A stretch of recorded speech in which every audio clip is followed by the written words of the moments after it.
जय मसीह की सबको। कैसे हैं आप लोग? स्वस्थ हैं? ताकत से भरे हुए हैं? आमीन। कितने लोग जिम जाते हैं? एक हाथ दिखा मुझे। और कोई? 2 लोग जिम जाते हैं। Very good. आप भी जिम जाती हैं? Very nice. 3 लोग। स्वास्थ्य का ध्यान देना अच्छी बात है, जिम जाना अच्छी बात है, और काफ़ी सामर्थ्य फील होती होगी आपको बॉडी में, है ना? दरवाज़ा उखाड़ सकते हैं आप एक? नहीं। सैमसन एक व्यक्ति था जिसमें बड़ी ताकत थी।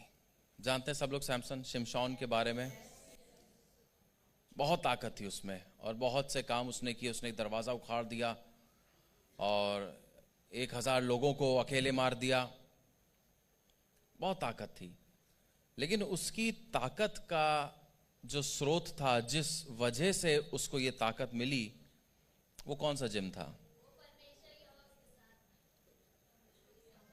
वो कोई जिम नहीं था, वो कोई उसकी डाइट नहीं थी। बहुत से लोग जिम नहीं जाते तो सोचते हैं डाइट कर लें, डाइट से थोड़ा एक्टिव फील करेंगे। वो जिम नहीं था, वो डाइट नहीं थी, वो कोई दवाइयाँ नहीं थी, लेकिन वो परमेश्वर का आत्मा था जो बल से शिमशोन के ऊपर उतरता था।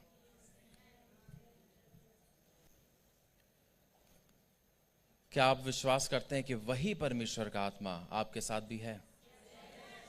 कितने लोग विश्वास करते हैं? मैं हाथ देखना चाहता हूं कि परमेश्वर का आत्मा आपके साथ है। आमीन। लेकिन मैं आपको बताना चाहता हूं, जब शिमशोन में इतना सामर्थ्य था, वो इतनी ताकत से भरा था, तो शत्रु उसके पीछे थे। क्यों? क्योंकि उसका राज जानना चाहते थे कि क्या वजह है जो इसमें इतना सामर्थ्य है, वो क्या वजह है जो इतना कुछ कर लेता है। What is the secret of his power? आइए हम लोग इसीलिए निकालेंगे न्याय उसका 16 अध्याय, न्यायों की पुस्तक उसका 16 अध्याय, जजेस 16। और इसमें लिखा है, 4 से 6 पढ़ेंगे। इसके बाद वे सोरेक नामक घाटी में रहने वाली दलीला नामक एक स्त्री से प्रीति करने लगा। तब फलिस्तियों के सरदारों ने उस स्त्री के पास जाके कहा, तू उसको फुसलाकर पूछ कि उसके महाबल का भेद क्या है। पड़ोसी से पूछिए, आपके महाबल का भेद क्या है? आमीन। कोई जवाब मिला? नहीं मिला? आमीन। हमारे महाबल का भेद है परमेश्वर का आत्मा। फिर उसके आगे लिखा है, और कौन सा उपाय करके हम उससे ऐसे प्रबल हों कि उसे बांध कर दबा रखें, तब हम तुझे 1100 टुकड़े चांदी के देंगे। तब दलीला ने शिमशोन से कहा, मुझे बता कि तेरे बड़े बल का भेद क्या है और किस रीति से कोई तुझे बांध कर दबा रख सकता है। यहां पर हम देख सकते हैं कैसे शत्रुओं ने दलीला को शिमशोन के पास भेजा कि उसका भेद पता लग जाए। और भेद पता करने का मकसद क्या है? कि कैसे उसको दबा के रख सकें, कैसे उसके ऊपर प्रबल हो जाएं, कैसे उसकी ताकत छीन लें। इसी प्रकार से आज भी आपका शत्रु जानना चाहता है कि आपके बल का भेद क्या है, आप कैसे इतना सफल है, आप परेशानियों में भी कैसे इतना शांत रह लेते हैं, आप तकलीफों में भी कैसे मुस्कुराते हुए रह सकते हैं, आप अपनी युद्ध में इतना बलवंत कैसे महसूस कर लेते हैं। ये शत्रु जानना चाहता है। आप कैसे सभी चीजों में इतना आशीषित हैं, आप विरोध के बावजूद भी कैसे दृढ़ खड़े रह सकते हैं, इसका भेद क्या है, यह शत्रु जानना चाहता है। लेकिन यदि इन चीजों को आप अपने जीवन में अनुभव नहीं करते, यदि आप मुसीबतों में दृढ़ नहीं खड़े रह पाते, यदि आप तूफानों में शांत नहीं रह पाते, तो आप चिंता मत करिए, शैतान आपके पीछे नहीं आएगा। क्यों? क्योंकि उसको आपसे कोई खतरा नहीं है, उसे कोई फर्क नहीं पड़ता। वो कहेगा वो तो पहले ही कमजोर है, मैं क्यों उसके पास जाऊं, अपना समय क्यों वेस्ट करूं। शत्रु केवल उसके पीछे जाता है जो मजबूत है, जो बलवंत है। यदि हम बलवंत अभी तक प्रभु में नहीं हुए हैं तो अब होने का वक्त है। सो आई चैलेंज यू, क्या आप चाहते हैं कि शत्रु आपसे डरे, या आप चाहते हैं कि ठीक है शत्रु मुझ पे कोई ध्यान नहीं दे रहा, ऐसे ही चलने दो, सब ठीक है। यह आपका फैसला होगा, आपको यह फैसला लेना है, क्या इसी स्थिति में बने रहूं, या मुझे वो बल चाहिए जिस बल के पीछे शत्रु जानना चाहता है कि इसके बल का राज क्या है। जब हम आगे की आयत में देखते हैं, न्यायों उसके 16 में 15 और 17 में देखते हैं, उसमें लिखा है, तब दलीला ने उससे कहा, तेरा मन तो मुझसे नहीं लगा, फिर तू क्यों कहता है कि मैं तुझसे प्रीति रखता हूं। तूने 3 बार मुझसे छल किया और मुझे नहीं बताया कि तेरे बड़े बल का भेद क्या है। इस प्रकार जब उसने हर दिन बातें करते करते उसको तंग करती रही और यहां तक हट किया कि उसकी नाक में दम कर दिया, तब उसने अपने मन का सारा भेद खोलकर उससे कहा, और उसने बताया कि मेरे सिर पर छुरा कभी नहीं फिरा, क्योंकि मैं मां के पेट से परमेश्वर का नाजिर हूं। यदि मैं मुड़ा जाऊं तो मेरा बल इतना घट जाएगा कि मैं साधारण मनुष्य के समान हो जाऊंगा। दलीला पीछे पड़ी रही, बताओ मुझे बताओ, तुम्हारे बल का कारण क्या है, तुम्हारे बल का राज क्या है, मुझे बताओ। वो क्यों जानना चाहती? 2 वजहें होती हैं जब कोई आपके बल का राज जानना चाहता है। एक वजह यह होती है कि वो आपसे प्रेरित होना चाहता है, आपसे इंस्पायर होना चाहता है और आपके जैसा बनना चाहता है। दूसरा वजह यह होती है कि वो किसी तरीके से आपको कमजोर कर दे और खुद आपसे बेहतर बन जाए। सो बी वेरी केयरफुल कि आप किससे क्या बातें शेयर करते हैं। दलीला उसके पीछे पड़ी रही कि उसके बल का राज पता लगे और उसको वो नाश कर दे। आपका बल क्या है आज? What is your strength today? हो सकता है वो आपका विश्वास हो सकता है आपका बल आपका प्रार्थना का जीवन हो सकता है आपका बल आपका विश्वासियों के साथ संगति करना हो सकता है आपका बल उपवास करना हो सकता है आपका बल परमेश्वर के वचन पर दिन और रात मनन करना हो। आपका बल क्या है ये आप जानते हैं, लेकिन एक बात ध्यान रखिए, उस बल को नाश करने के लिए दलीला आपके पीछे है, शत्रु आपके पीछे है।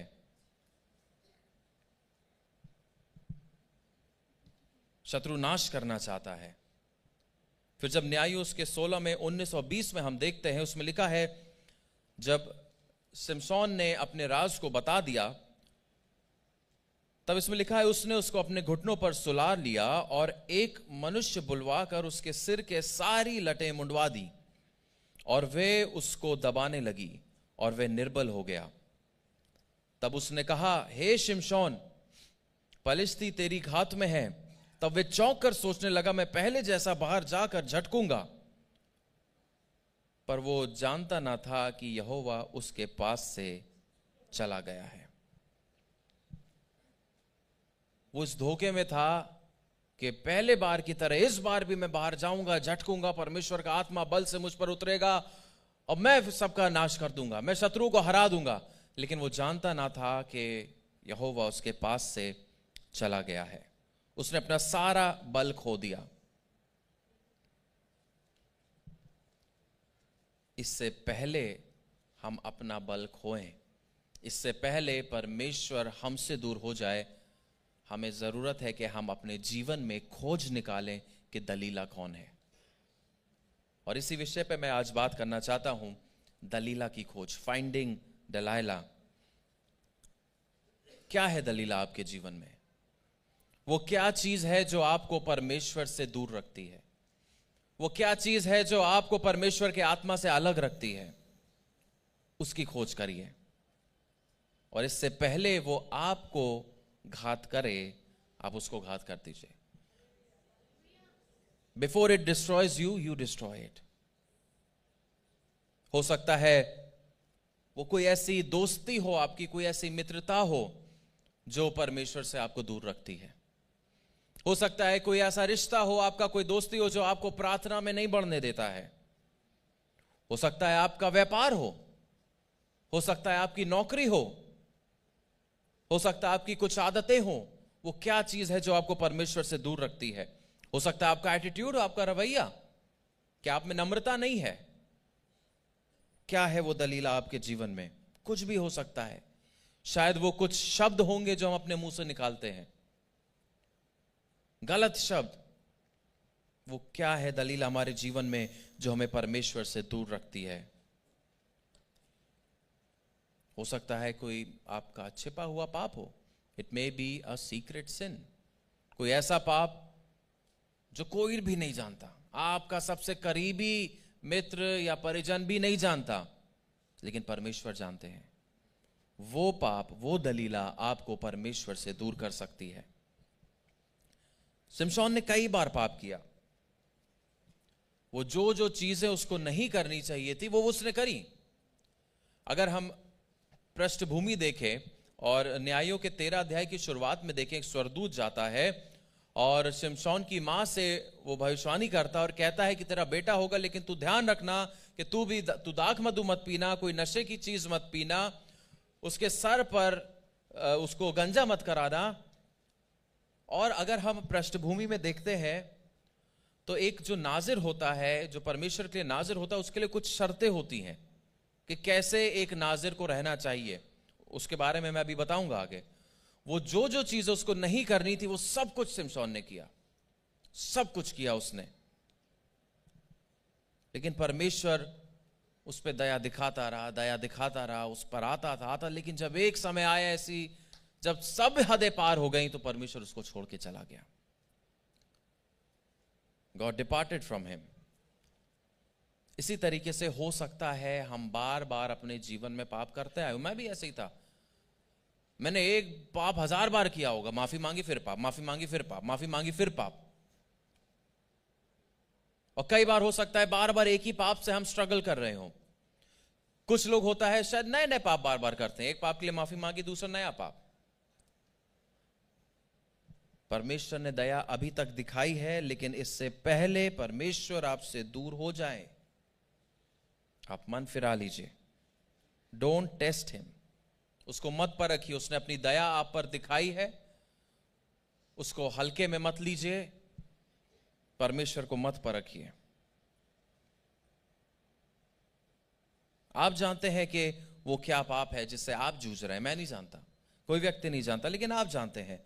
आप उसको छोड़िए। अभी हो सकता है जलन हो, किसी से जलन रखना, हो सकता है व्यभिचार हो सकता है गाली बकना हो सकता है कोई लत हो, किसी भी प्रकार की लत हो सकती है। जरूर नहीं कि शराब की ही लत होती है, ड्रग्स की लत होती है, नहीं, और भी छोटी छोटी चीजें जिसकी लतें हमें लग जाती हैं। इवन फोन की भी लत हो सकती है, गुटखे की लत हो सकती है, किसी भी चीज की लत हो सकती है। वो क्या लत है जो आपको परमेश्वर से दूर रख रही है? उस दलीला को आपको खत्म करना है।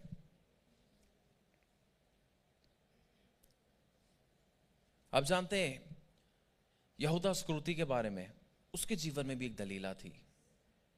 उसके जीवन की दलीला क्या थी? लालच, greed. That greed was Judas Delilah. उस लालच की वजह से सब खराब हो गया। वो परमेश्वर के साथ था। आप देखिए, वो प्रभु यीशु के साथ रहता था, प्रभु यीशु के साथ वो मेज पे बैठता था, भोजन करता था, प्रभु यीशु की संगति में रहता था। लेकिन उस दलीला ने उस संगति को खराब कर दिया। उस दलीला ने सब कुछ नाश कर दिया उस लालच की वजह से। और वो प्रभु से दूर होता गया, इतना दूर हो गया कि उसने आत्महत्या कर ली। यही दलीला का मकसद है आपके और हमारे जीवन में, कि परमेश्वर से हमें अलग कर देना और हमें पूरी तरीके से नाश कर देना। खोज निकालिए आपके जीवन की दलीला कौन है। उसे हावी होने का मौका मत दीजिए, वरना हम कहीं के नहीं रह जाएंगे। शाऊल के जीवन में एक दलीला थी। शाऊल, जो राजा शाऊल था, उसके जीवन में एक दलीला थी। वो कौन दलीला थी? उसकी स्वयं धार्मिकता।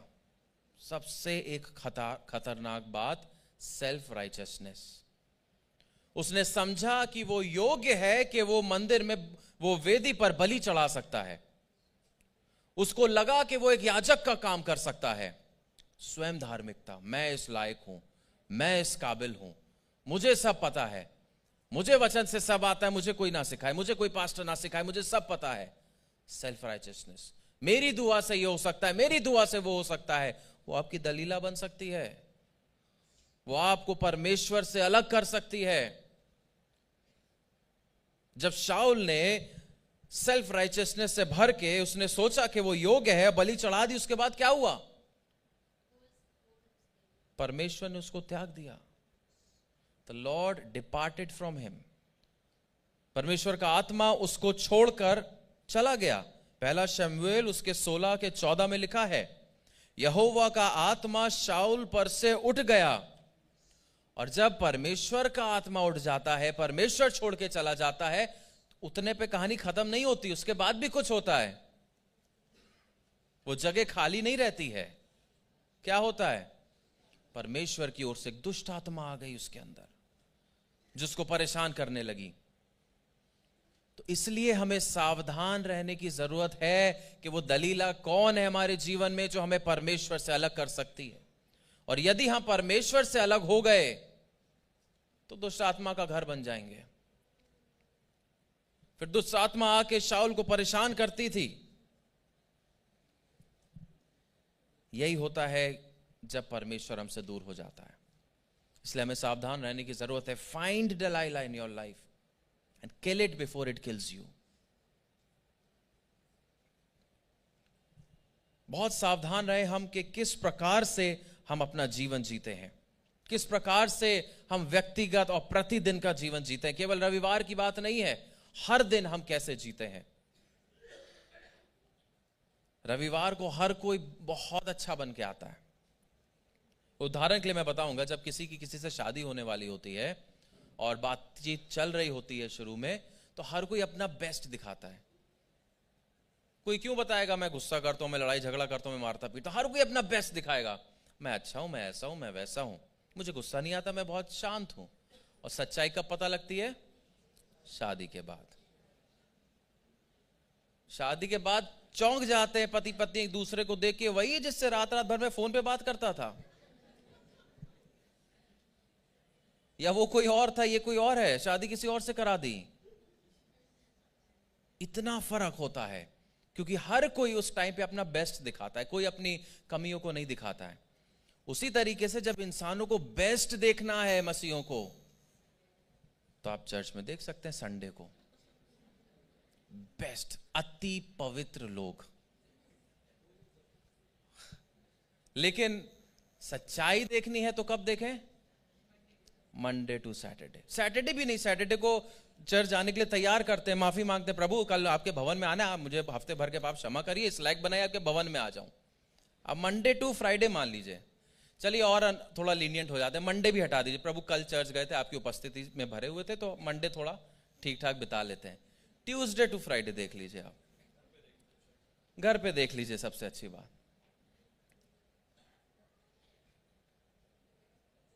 इसी तरीके से हम कैसे जीते हैं हम ध्यान रखें, केवल रविवार को नहीं लेकिन पूरे हफ्ते भर। मैं ऐसी मैंने बातें सुनी है। एक लड़की ने अपने पापा के लिए बताया, उसके पापा पास्टर, उसने बताया कि जो आप पुलपिट पे देखते हैं वो घर पे नहीं है। और इतना वो दुखी होती है, उसका भरोसा उठ गया है, पास्टर्स पर से उसका भरोसा उठ गया है। इसलिए हम बहुत सावधान रहें कि हम प्रतिदिन का जीवन कैसे जीते हैं। जब न्यायियों के 13 में हम देखते हैं तो उसमें हम एक चीज को पढ़ते हैं जहां पर देख पाते हैं कि परमेश्वर का शिमशोन के जन्म से पहले ही एक उद्देश्य था, और उस उद्देश्य को पूरा करने के लिए कुछ शर्तें भी थी। हम लोग पढ़ेंगे, इसमें लिखा है न्यायियों 13 उसके 5 में, क्योंकि तू गर्भवती होगी और तेरा एक बेटा उत्पन्न होगा और उसके सिर पर छुरा ना फिरे, क्योंकि वे जन्म ही से परमेश्वर का नाजिर होगा और इजराइलियों को फलिश्तियों के हाथ से छुड़ाने में वही हाथ लगाएगा। ये उसका उद्देश्य, परमेश्वर का उद्देश्य था शिमशोन के लिए कि वो फलिश्तियों से अपने देश इजराइल को छुड़ाएगा। और आगे लिखा है, ये कोई वस्तु जो दाखलता से उत्पन्न होती है ना खाए, और ना दाख मधु या किसी भांति की मदिरा पिए, और ना कोई अशुद्ध वस्तु खाए। जो आज्ञा मैंने इसको दी है उसी को ये माने। ये सारी शर्तें थी जिसके अनुसार शिमशोन को जीना था। और जो नाजिर होता है वो डेड बॉडीज के पास भी नहीं जा सकता, लेकिन शिमशोन तो एक मरे हुए शेर के अंदर से शहद निकाल के लाता है, खुद भी खाता, अपने मां बाप को भी खिलाता है। तो ये सारी शर्तें तो उसने पहले ही तोड़ दी। उसने नशा भी किया, उसने अशुद्ध वस्तु भी छू ली, तो ये सारी शर्तें उसने पहले ही खराब कर दी।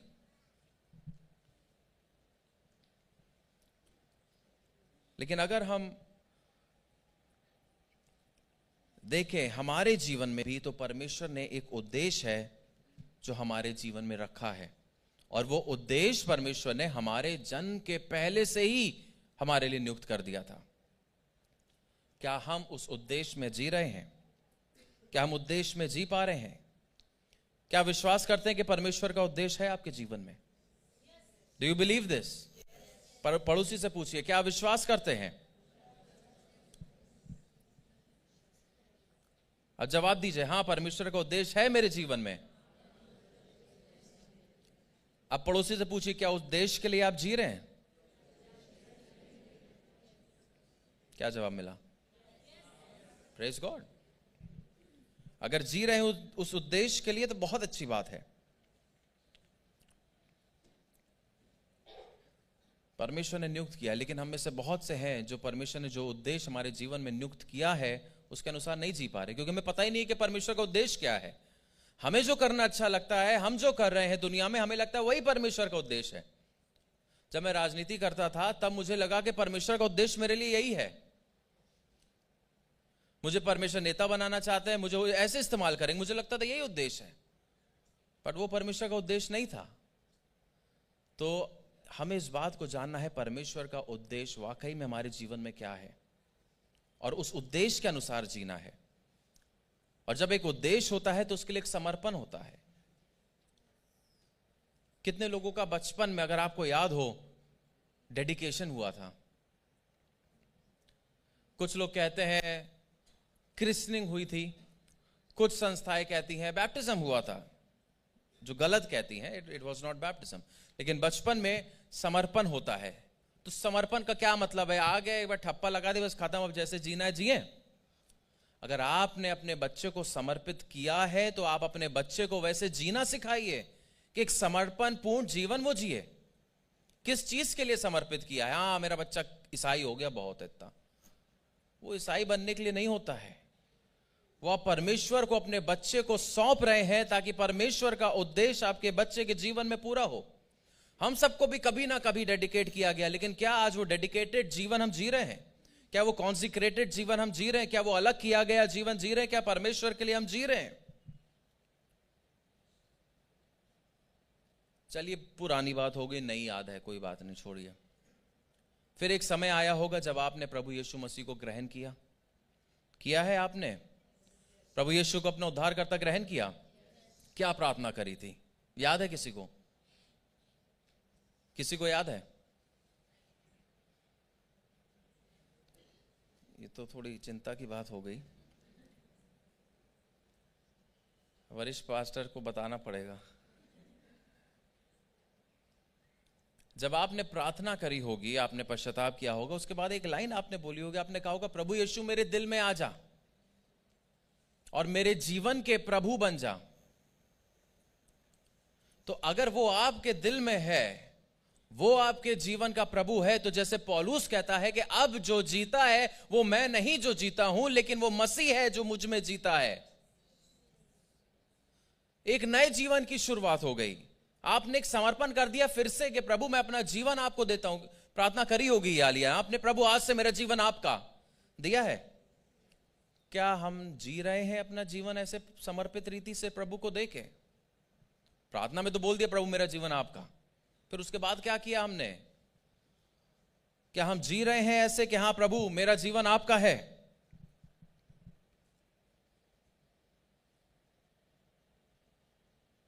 सावधान रहें।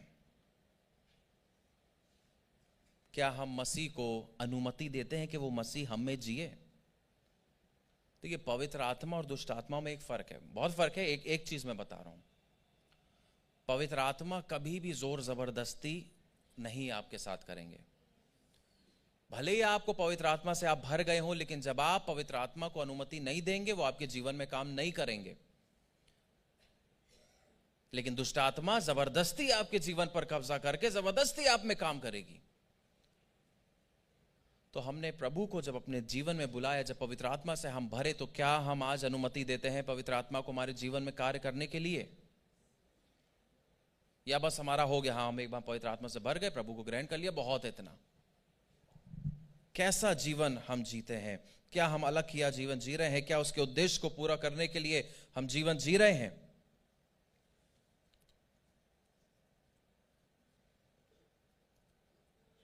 हमें एक सच्चाई का जीवन जीना है, एक समर्पण का जीवन जीना है, एक ऐसा जीवन जीना है, हम प्रभु से कहें कि प्रभु एक सच्चा जीवन हम जी सकें।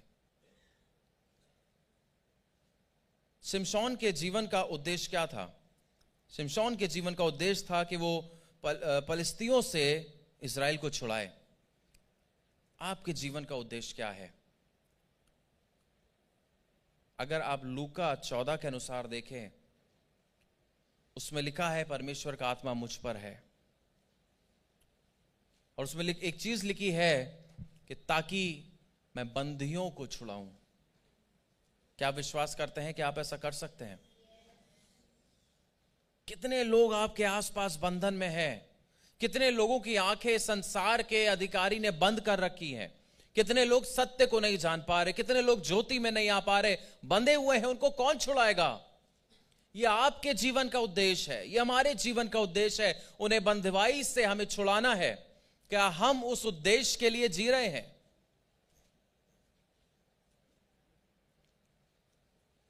खोज निकाले वो क्या चीजें हैं जो आपको परमेश्वर से दूर करती है। उस दलीला को खोजिए और उसको नाश कर दीजिए। मैं आज चेतावनी देता हूं आप लोग को, दलीला को खोजिए और उसको नाश कर दीजिए, इससे पहले कि वो आपको नाश करे। बहुत तकलीफ की बात हो जाएगी, बहुत खतरनाक बात हो जाएगी।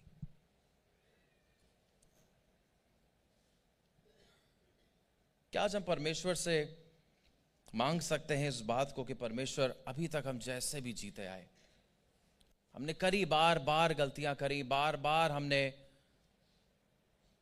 आपसे दूर हुए, बार बार पाप में पड़ते गए, बार बार क्षमा मांगी, फिर से गलती करी, फिर से आपके पास आए, अब बहुत हुआ।